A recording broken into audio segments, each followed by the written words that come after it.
First word, first thoughts. Depressing, sad, but hopeful. I mean, the people are hopeful, even though they have, in our terms, nothing. But they have hope, they have their faith, so they get by. That's how they get by day to day. The church touched you the most, I know that. You did the interview with the woman, and then what happened? That was tough. Only because you saw, let me get my thoughts together.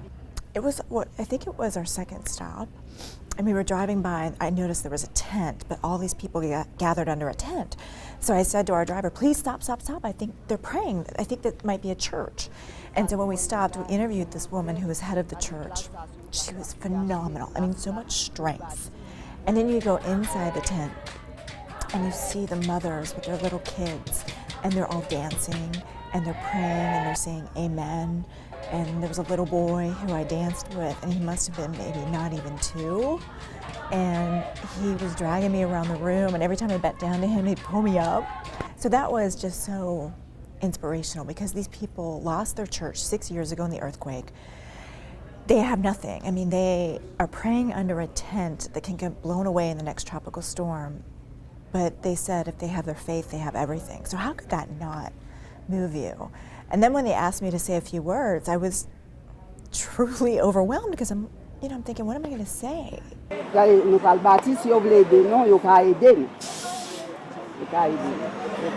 Hello from Atlanta, Georgia, in the United States. Bonjour, Kishanouye. Moi, sou Atlanta. I am so thankful for you to allow us into your house of worship. Moi, bien content d'être que nous d'accord moi entrer là pour me saluer nous. And he is just the cutest. Tiviti ça tellement adorable. And as a woman, it is so nice to look out and see so many strong women. I think the one thing that really struck me was that it was mostly women, because this is the day that the women come together and pray, and they're so strong. They take care of the family, they take care of their kids, they do what I guess a mother's instinct is, and you could tell that they live by their faith, and that they're hopeful. I mean, their church is going to get built. It might take 5 more years to get the money together, but at some point they're hopeful that their church will get built again. When you said to them about strong women, and when Val translated that, the amens that came up, that was something to me, standing there in the crowd. It was almost like a universal language, like strong women. We see strong women here in America, but gosh, there they are in Haiti, taking care of their whole family, trying to figure out where their family's going to get drinking water for the day.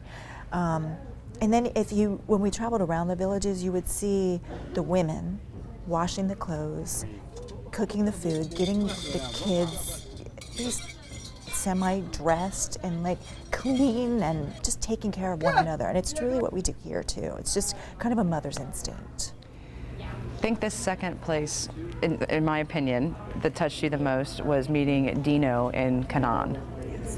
Let's talk about Dino a little bit. It took a while for us to get Dino to agree to interview. And I don't blame them. A lot of them did not want, a lot of the Haitian people that we saw, and we would pull up, and they didn't want to be interviewed because they had been interviewed so many times before and nothing ever happens. And so it's hard to talk them into talking to us and going on camera. And oh, that was sad. Dino spent 3 years building his house, and it was a 1-room cinder block house. It's like the size of a walk-in closet. Yes, maybe in our country it is the size of a walk-in closet, but just to see him be so proud that I built this in 3 years, and he took us inside, and the first thing I noticed was the Bible. Bible was right there on the kitchen table, and there's so much faith there, a faith in God, that God will make everything better. That was the first thing I noticed. And then he had one little solar lamp, and I thought, how's that on if he doesn't have electricity? Well, he had one little solar panel that him and his friends and 10 other families share, and he gets it probably 2 hours a night, and this is how people are living. And then he pulls back this curtain, and you see a bed, and then you see 2 mattresses on the side for his kids, and it's one small room. This is where I sleep. And that's where I think the outrage comes, is that these people told us that they were promised that Haiti would be better after the earthquake, and these millions and hundreds of millions of dollars poured into this country, and 6 years later, these people are still living in tents. And not just tents, but tarps that the US aid money paid for. So those are their walls. I mean, they barely have a roof over their heads. And yet, where did the money go? And that was our true mission for the story. You know the other thing that struck me? What? I think we have video of this because I was so amazed that we were driving around in Zoranje, and the kids, oh my gosh, the kids, and the kids will always get me, but we rolled down the window and the first thing that they did, they were giving us kisses. And it was like the universal innocence of kids, you know, that they want to be loved. You know, they want to be told they're pretty. Every time we said that in French, Très belle. Très belle, the little girls would just light up and smile, you know. And they had maybe t-shirts and shorts, and that was, you know, their clothes for months and months, you know. And when you find out, like, the kids don't go to school because there's no hope. Even if they did go to school, even if they went to college and they stayed in Haiti, there are no jobs. There are no jobs there for their education. So I think that was sad. And what our translator told us too is that the people are so poor that they probably need their kids' help in working. So they send one child for 1 year. They may send the other child for another year, another child for the next year. So no child really gets a full education. You know, if you go downtown to Atlanta and you see our homeless folks, and a lot of them are begging for money. Now, these people in Haiti have nothing. I mean, no electricity, no running water, no drinking water. And yet, one family, maybe by that church, asked us for money. Maybe one family put out their hand. Everybody else was giving me their phone number to see if I could help them find a job. And that was it. They want to work. How many guys do we see that say, look, I'm physically able to work. I can't find a job. Please take my phone number. Help me to get a job. You know, I mean, I think that says a lot about the Haitian people. They have so much pride, you know, and they just want to be able to do what you and I do, work, make money, provide for their families, provide for their children, and yet they can't, because you can't fathom it unless you go there. The mission folks that we saw there, they're doing it. These small groups of people are coming together to build houses for them, to teach them skills that they might be able to use to get some type of work. So I know that those people's hearts, that a lot of churches here in Metro Atlanta are going on mission trips and they're getting it done. So I guess the big question is, why aren't the major charities getting it done? Why isn't the U.S. government helping to get it done if they're sending more than $1 billion of aid? I guess those are the big questions. And we don't know if we'll ever find the answers to them. Well, I think just what you said is the answer. The bureaucracy. The red tape, the contractors, the subcontractors, the next level of contractors who are all taking money off the top. And then in reality, how much is really getting to the Haitian people? Well, Dino subcontracted and didn't get paid a dime, so. And Dino said, I have no idea what American money even looks like because I've never seen any of it. And the land right issues that were talked about, some of the excuses that were given, Dino told me, there are no land right issues here. I picked a spot, I started building my house, 3 years later I have my house. So he just said that's not an excuse. Well, you also asked, the government technically could come and take that land back, but what did he say? They'd have to fight him for it, to take that land away. And the other thing that really stood out, I mean, its intentions are good, but it stuck out like a sore thumb. All these people in tents, no electricity, no running water, and at the base of Canaan, the base of this refugee city that was supposed to be temporary and it's still there 6 years later, is an Olympic village. Brand new soccer fields, brand new basketball courts, tracks, and it was empty. So I asked the woman, well, do you have to pay to get in? $20 to $40 an hour. When these people are paying $6 for a gallon of water. And she says, well, the kids were free. And I said, well, how do they get here? Oh, by bus. We saw a bus parked outside, you know, and nobody there playing, nobody there practicing. That was sad.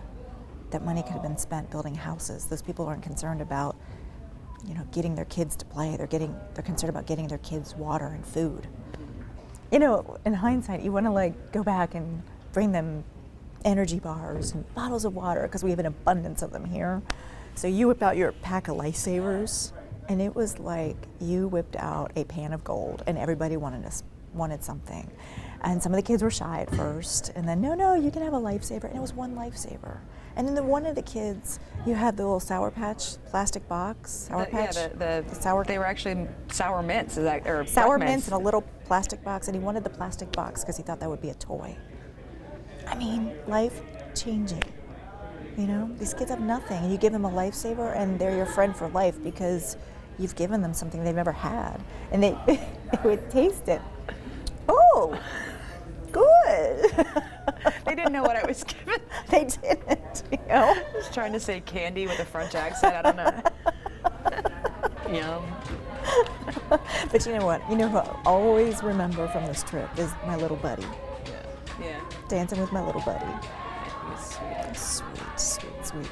Sweet little boy. It was like polar opposites. Where the hotel we stayed in was beautiful, but when we entered, armed guards, the gate went closed, and we were like in another world because we were in a luxury hotel. There were 2 of them on that island, you know, 2 beautiful hotels, and yet it was like we were in another world. And outside the hotel, there were the little tables set up for people to sell stuff that probably Goodwill couldn't sell, so they sent it down there. And how many Michael Vick Atlanta jerseys did we see? And UGA t-shirts and sorority and fraternity t-shirts that they were selling on the street. All of our used things that they were selling to make a living. And the U.S. Embassy homes too, that we weren't even allowed near. Armed guards there, barricaded. We couldn't even show a shot of the U.S. Embassy homes that were built. There could be homes built there because they were luxurious, and they were right across from the U.S. Embassy. And the thing is too, there's so much that could be done. I mean, if industry would move down there, they would have a great workforce. You know, things would be cheaper. So there is the potential. And we know the government has issues. We know that they're having issues with electing their new president. How many times have the elections been delayed? And so people don't have a lot of belief in the government. And that's what I kept saying was, does anybody not have a conscience? Like, how could you rule this country and then see that, you know? Or be the head of a relief organization and see that. Yeah. And think that all that money came in, but they didn't get any help. Instead, the help went where? Nowhere where the earthquake hit. That's what we didn't understand either. And this is the last question I'll ask you then. Brad had said something to us the other day, and you said, I never felt unsafe there. No. I mean, the only scary part, and we didn't get out of the car, the protest would have been scary had we got out of the car. The political protest, don't you think? With a lot of people going I like would have that. gotten out of the car, but there was so much, like you had to step in like a foot of water. Who knows what it was. Yeah. But, and that was the one thing, there was a lot of trash there. There's so much trash. I guess, I don't know, do they not have landfills? Do they not have people to pick up the trash? I don't know if I would have felt unsafe, but then again, I never feel unsafe because of what we do. Yeah. But I never felt unsafe. I mean, there were UN tanks and vehicles in some spots where we went, but for safety reasons, but I never felt unsafe. I never felt, even as it was getting dark, I never felt like we were in any danger, you know. Me neither. And we kind of stuck out. We stuck out a lot. 95% of that island is black and 5% is mulattoes, so we stuck out. Yes, we would come into a neighborhood, the children would come running and wave to us, and everybody was nice. Everybody was sweet.